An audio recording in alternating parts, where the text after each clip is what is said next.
इधर देखो, यहां देखो, सब लोग सुनो। तो हरपाल नाम के एक भक्त थे भगवान के, खूब भजन करते थे, खूब साधना करते थे, नाम जप करते थे, कथा सुनते थे, लेकिन वो ब्याह नहीं कर रहे थे। क्यों? उनकी इच्छा थी कि जैसा मैं भजन करता हूं, जैसी मेरी भक्ति है, जैसा मेरा भाव ठाकुर जी के प्रति है, ऐसी कन्या मिले तो मैं ब्याह करूंगा, नहीं तो जीवन भर ऐसे ही रहूंगा। तभी उनके किसी रिश्तेदार ने आकर के बताया, बोले तेरे लायक कन्या मिल गई मुझको। तो हरपाल जी बोले क्या क्या गुण है उस कन्या का? बोले उस कन्या ने शर्त रखी है, मैं उसी से ब्याह करूंगी जो रोज 1000 संतों को प्रसाद पवाता हो। हरपाल जी बोले अब तो मुहूर्त भी नहीं निकलवाना, कल ही ब्याह करवा दो मेरा। ऐसी कन्या से तो मैं बिना मुहूर्त के ब्याह करूं। मुहूर्त उसके संग देखा जाता है जिसके संग यह संकोच हो या फिर यह दुविधा हो कि पता नहीं जीवन कैसा चलेगा, इससे तो मुझे भरोसा है बढ़िया जाएगा मेरा जीवन, इसी से ब्याह करा दो। कन्या ने शर्त रखी, हरपाल जी हम आपसे ब्याह तो कर रहे हैं पर हमारी शर्त मंजूर है ना, रोज 1000 संतों को प्रसाद पवाना पड़ेगा। बोला मैं निश्चित करूंगा, आप ब्याह कर लो। और ब्याह हो गया। हरपाल जी रोज 1000 महात्माओं को प्रसाद पवाते। अब देखो, अगर कोई संकल्प ले ले कि मैं 1000 महात्माओं को प्रसाद पवाऊंगा, अगर 100 महात्मा ज्यादा बढ़ जाएं, 200 महात्मा ज्यादा, उनको मना करेगा क्या? वो तो फिर अपराध बनेगा उससे। प्रसाद पवाने का संकल्प लिया तो जितने आए सबको बैठाने की जिम्मेवारी उसकी। ऐसी कथा में भी होता है, कथा में जितने लोग आए सबका स्वागत होना चाहिए, सबके लिए स्थान पर्याप्त होना चाहिए। कई जगह प्राइवेट कथा करा, हम तो मना कर देते, मत कराओ भैया, आपको अपराध लगेगा। क्यों? वैष्णव को पता चला कि कथा हो रही, वो सुनने आ गया, जगह नहीं मिली या फिर वो बैठ नहीं पाया, तो खाली रहे भले ही स्थान, पर फिर भी स्थान बड़ा रखो ताकि कोई भी आए तो कोई रहे ना कथा से, नहीं तो कथा कराने वाले को अपराध लगता है। वैष्णव बिना सुने चला गया। तो हरपाल जी ने नियम ले लिया, रोज 1000 महात्माओं को भोजन कराते। अब 1000 की जगह कभी कभी 1200 भी हो जाते, 1300 भी हो जाते, 1500 भी हो जाते। लेकिन हरपाल जी करते कुछ नहीं थे, कमाई का कोई जरिया नहीं था, केवल दादा परदादाओं की पुश्त से जो उनके पुश्तैनी धन था उसी को ही खर्च करते जा रहे थे। 1 साल तक बढ़िया चला, 1.5 साल बढ़िया चला, लेकिन 1.5 साल बाद धीरे धीरे धन खत्म होने लगा। जैसे ही धन खत्म होने लगा, हरपाल जी बड़ी चिंता में आ गए, क्या करें। पत्नी को नहीं बताते थे, क्यों? बोले इससे तो शर्त लगी, इसको क्यों बताऊं अपना दुख, इससे तो शर्त मेरी यही शर्त थी कि रोज 1000 संतों को भोजन कराना है। तो हरपाल जी ने बाहर जाते और दुकानदारों के यहां से जाकर के कर्जा लेने लगे। वो पुराने संपन्न थे तो किसी ने कर्जा देने से मना भी नहीं किया, सब देने लगे, बोले ले जा। इतना कर्जा कर लिया, 6-7 महीने तक कर्जे में भी उनके संत सेवा बंद नहीं हुई। 6-7 महीने बाद मांगने वालों ने मांगना शुरू किया, बोले हमारा दो, हमारा दो, हमारा दो। किसी का नहीं दे पाए तो पूरे नगर में ये हो गया कि भैया हरपाल जी अब पहले जैसी स्थिति में नहीं है, कर्जा इनको देना बंद करो, ये देते ही नहीं है पैसा लौटा करके। सब बिगड़ने लगा, धन नष्ट हो गया, इज्जत चली गई, लेकिन उनकी संत सेवा नहीं रुकी, रोज संत सेवा करते। एक दिन मन में विचार करने लगे, अब क्या करूं, अब तो मुझे कोई कर्जा भी नहीं देता, गहने भी सारे बिक गए, धन भी सारा खत्म हो गया।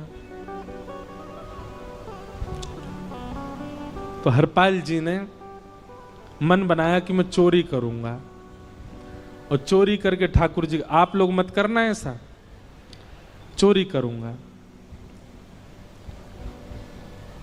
हरपाल जी चोरी करने जाने लगे, लेकिन हरपाल जी का नियम था कि वो किसी के धन की चोरी नहीं करते थे।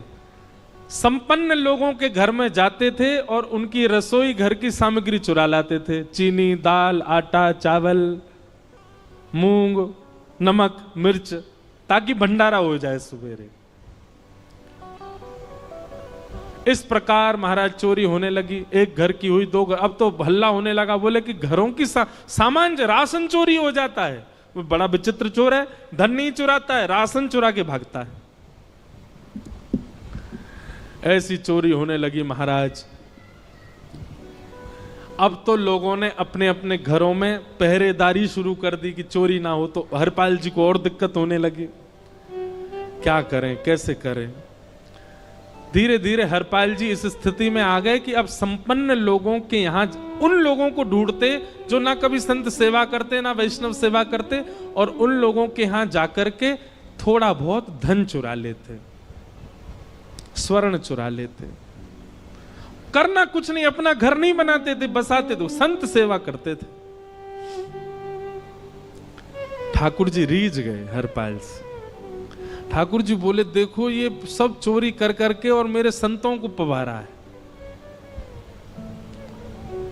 ठाकुर जी बोले, इस पर अनुग्रह करने जाना है।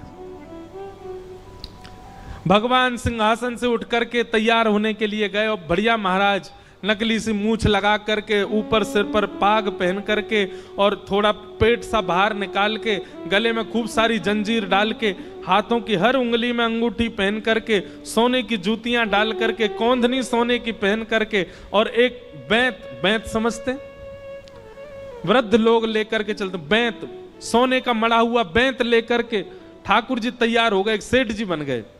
लक्ष्मी भैया ने पूछा, भगवान बड़ा सुंदर स्वरूप धारण किया, कहां जा रहे हो? बोले, अपने एक भक्त से मिलने जा रहे हैं। रुक्मणी जी बोली, मैं भी चलूंगी। भगवान बोले, तुम मत चलो, तुम उसको पहचान नहीं पाओगे, तुमसे अपराध बनी जाएगा। बोले, नहीं नहीं, भक्त दर्शन करने मैं तो जाऊंगी। भगवान बोले, जल्दी तैयार हो जाओ। सब लोग इधर देखो, वहां से कोई सामग्री आ रही है, कथा यहां हो रही है, इधर देखो, और फिर हम आंख बंद कर लेंगे, चाहे आप कहीं देखो। आंख खुली है तो हमको ही देखो। रुक्मणी जी एक सेठानी बन गई, ठाकुर जी सेठ जी बन गए, और दोनों ने मन में विचार किया कि हरपाल जी को दर्शन देना है। और यहां हरपाल जी की स्थिति क्या थी? अब संत सेवा के लिए कहीं से भी धन नहीं मिल रहा था। तो हरपाल जी एक मार्ग पर जाकर के बैठ गए और सोचने लगे, कोई धनवान यहां से निकलेगा तो उसको लूट लूंगा, और लूट के भाग जाऊंगा, सारा धन संत सेवा में लगा दूंगा।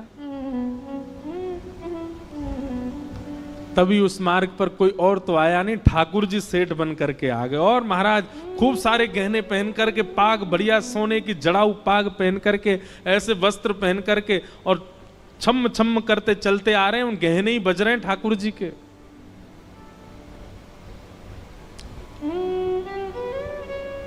हरपाल जी ने जैसे नेत्र खोल करके देखा, ठाकुर जी के रूप यौवन और सबरी उनके श्रृंगार को देख करके हरपाल जी बोले, ये तो एक आध साल के भंडारे की व्यवस्था आ रही है सामने से। इतने में ही सेठानी जी रुक्मणी जी भी आई, उनको ओहो, ये तो कम से कम 5-10 साल की व्यवस्था आ रही है। अगर ये दोनों लूट लिए जाएं तो 10 साल चोरी नहीं करनी पड़ेगी। देखो कितना धन संपन्न। हरपाल जी के बगल में जैसे ही ठाकुर जी पहुंचे, हरपाल जी बोले, भैया जय श्री कृष्ण, प्रणाम। ठाकुर जी तो नाराज हो गए, क्या भगवान का नाम बोलता है सुबह सुबह? तुम सब लोग बड़े पाखंडी हो, ढोंगी हो, और हमने सुना इस गांव में एक रहता है, वो चोरी डकैती करता है, और फिर कहते हैं संत सेवा करता है। ऐसी काय बात की चोरी भैया? करता तो चोरी है, भली उससे भली संत सेवा करता हो। नाम उसका हरपाल है, हम सब जानते हैं। भगवान का नाम मत लो हमारे सामने। हरपाल जी समझ गए, वो तो बिल्कुल भगवत विमुख है, इसकी तो एक अंगूठी भी नहीं छोड़नी मुझको, इसका तो सब लेके जाऊंगा। अगर ये बदले में जय श्री कृष्णा बोलता तो एक आध गहना छोड़ देता है इसका में, पर ये तो इतना बिखर रहा है भगवान का नाम सुन के, इसका कुछ नहीं छोड़ूंगा, सब ले जाऊंगा।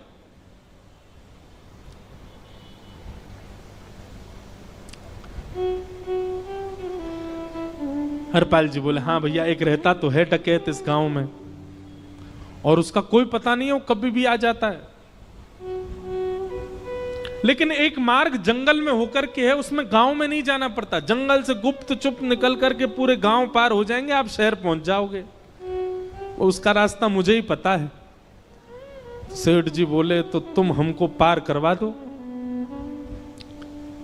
हरपाल जी बोले मैं पार तो करवा दूंगा, लेकिन भगवान मेरे घर कुछ मेहमान आए हैं, उनके भोजन आदि की व्यवस्था के लिए मैं तो बाजार आया था, मेरे पे धन नहीं है। आप यदि मुझको कुछ दे देंगे तो मैं घर पर व्यवस्था करके आऊंगा, तुरंत आपको लेकर के गांव पार करवा दूंगा। ठाकुर जी ने उसको कुछ सोने की मोहर दे दी। बोले लो तुम अपने घर की व्यवस्था कर आओ। हरपाल जी ने सामग्री खरीदी, घर पर पहले व्यवस्था करके आए। बोले आज की व्यवस्था हो जाए, क्योंकि आज तो 10 साल का सब चोरी करना समय लगेगा। पत्नी से कहा भोजन प्रसादी बनाओ, संतों को पवाओ। संत पूछेंगे मैं कहां है, तो कहना कि आप लोगों की 10 साल की व्यवस्था करने गए आज। हरपाल जी लौट करके आए और सेठ जी से कहा आइए आइए चल दीजिए मेरे साथ और हमारे संगी चलना बिल्कुल। ठाकुर जी रुक्मणी जी चलने लगे। जैसे ही विहंगम जंगल में पहुंचे, भयंकर भयावह जंगल, बीच जंगल में जैसे ही पहुंचे, हरपाल ने पीछे मुड़ करके देखा, दोनों चले आ रहे हैं।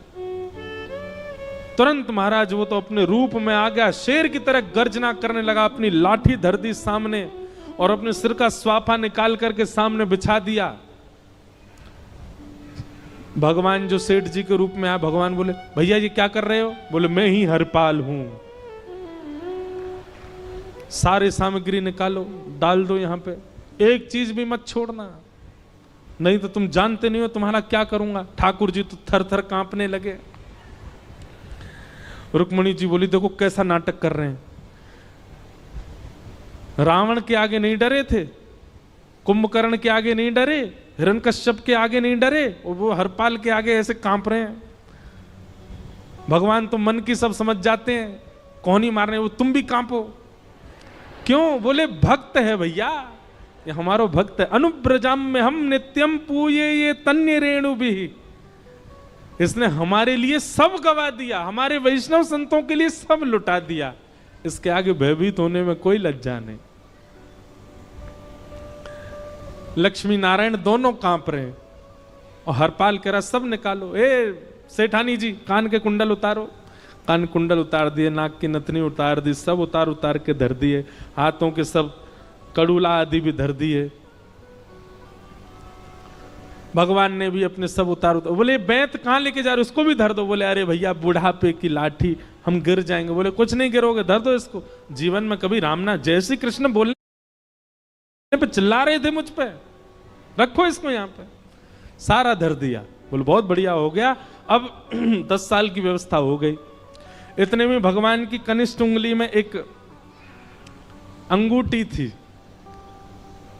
हरपाल बोला ये कहां बचा के ले जा रहे हो, उसको दो। बोले अरे भैया ये तो बहुत बचपन की हमारी अंगूठी है और ये आज तक हमारी निकली नहीं है और ये निकल ही नहीं पाएगी, इसको बाहर हम निकाल ही नहीं सकते, इसको तो रहने दो हमारे पास। बोले तुम क्या जानो, इस अंगूठी से कम 1 हफ्ता संत भोजन होगा और तुम पे तो दया करनी नहीं है। चिल्लाए थे मुझ पे जय श्री कृष्ण बोलने पर, निकालो इसको। भगवान खूब प्रयास करें, वो नहीं निकले तो हरपाल जी ने उंगली पकड़ी। बोले इसको काट देता हूं मैं, तुम्हारे पास उंगली रहने का कोई काम नहीं है, तुम उंगली से करते ही क्या हो।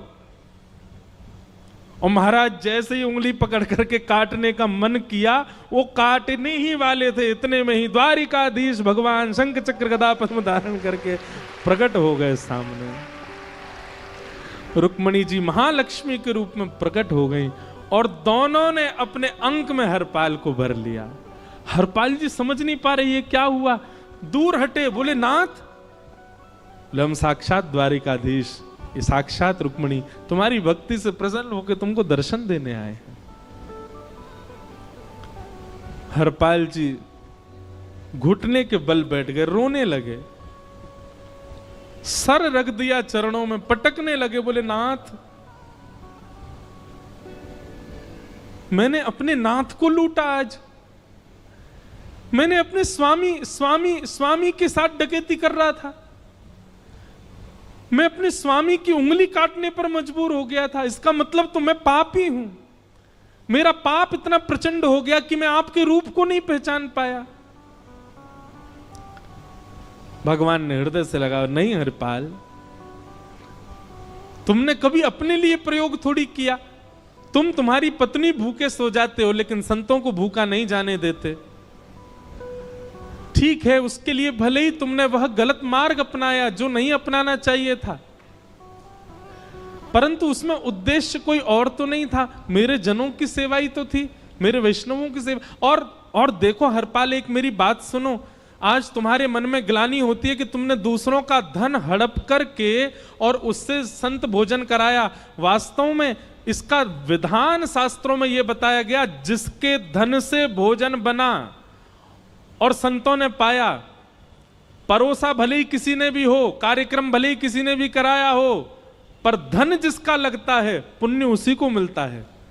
तुमने तो अपने गांव के, शहरों के उन लोग जो कभी संत सेवा नहीं करते थे, उनके धन चुरा चुरा करके उनको पुण्य बांटा है। तुमने कुछ गलत नहीं किया है। हां, अपने प्रयोग में यदि लेते तो पाप हो जाता, लेकिन तुमने तो एक रत्ती भी अपने प्रयोग में नहीं ली, सब संतों में लगा दी, और जितने लोगों का धन चुराया उन सबको पुण्य प्रदान कर दिया। हम तुमसे बड़े प्रसन्न हैं। हरपाल जी चरणों से लिपट गए, बोले नाथ आप बड़े कृपालु, बड़े दयालु। भगवान बोले अब हमने दर्शन दे दिया, अब हम जाएं। और सुनो, ये सारा धन हमने दिया है, 10 साल का नहीं होगा इससे। तो बोले जब तक तुम जीवित रहोगे तब तक की सेवा बनेगी, इससे संत सेवा चलती रहेगी। ये सारा धन आभूषण हम लेकर के इसीलिए आए थे ताकि तुमको अब कभी किसी से मांगना ना पड़े, किसी से हड़पना ना पड़े। भगवान जाने लगे तो हरपाल जी चरणों में गिर गए, बोले नाथ आज मैं आपके दर्शन कर पाया, मैं संत सेवा कर पाया, इसमें सबसे बड़ा योगदान मेरी पत्नी का है। उसने नियम नहीं बनाया होता तो शायद मैं कभी ऐसा नहीं करता। आप उसको दर्शन दिए बिना जाएंगे, मैं उसको क्या बताऊंगा? मैं उससे जाके कह भी नहीं पाऊंगा कि आप मुझे मिले, और उसकी वजह से आप मुझे मिले हो, कृपा कर उसको दर्शन दे दीजिए। ठाकुर जी बोले ठीक है। तुरंत लक्ष्मी नारायण भगवान ने छोटे छोटे बालकों का रूप धारण कर लिया और हरपाल जी की गोद में बैठ गए, और हरपाल जी अपनी गोद में लेकर के ठाकुर जी को घर पर आए, और आकर के अपनी अरे सुनो देखो कौन आए हैं। जैसे बाहर आकर के देखा तो नन्हे से ठाकुर जी, नन्ही से रुक्मणी जी गोद में बालकों की भांति बैठे हैं। बोले अरे इतने सुंदर सुंदर बालक। बोले बालक नहीं है, ये साक्षात जगन्नाथ भगवान, साक्षात रुक्मणी जी, साक्षात द्वारिकाधीश हैं। तुरंत ठाकुर जी अपने रूप में प्रकट हो गए और दोनों दंपति को दर्शन दे करके भगवान वहां से प्रस्थान कर गए। बोलो भक्त वत्सल भगवान। तो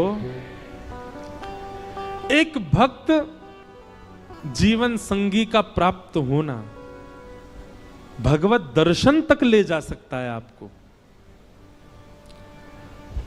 अब जिनके ब्याह हो चुके हैं उनसे तो अब हम कुछ कर नहीं सकते, पर जिनके नहीं हुए हैं संभल जाओ, सुधर जाओ, ठाकुर जी से प्रार्थना करो, और प्रार्थना करके केवल एक ही चीज मांगो, क्या हम गृहस्थी हैं नाथ, यह गृहस्थाश्रम है, हम इसमें आ चुके हैं, अब कृपा करके हमारे जीवन में जो भी आए वो आपका भक्त आए। लेकिन आपके अथक प्रार्थना करने पर भी ठाकुर जी ने यदि नहीं दिया तो भी चिंतित मत होइएगा। मीराबाई को भी नहीं मिले अनुकूल, करमेती बाई को भी नहीं मिले अनुकूल, सक्कू बाई को भी नहीं मिले अनुकूल पति,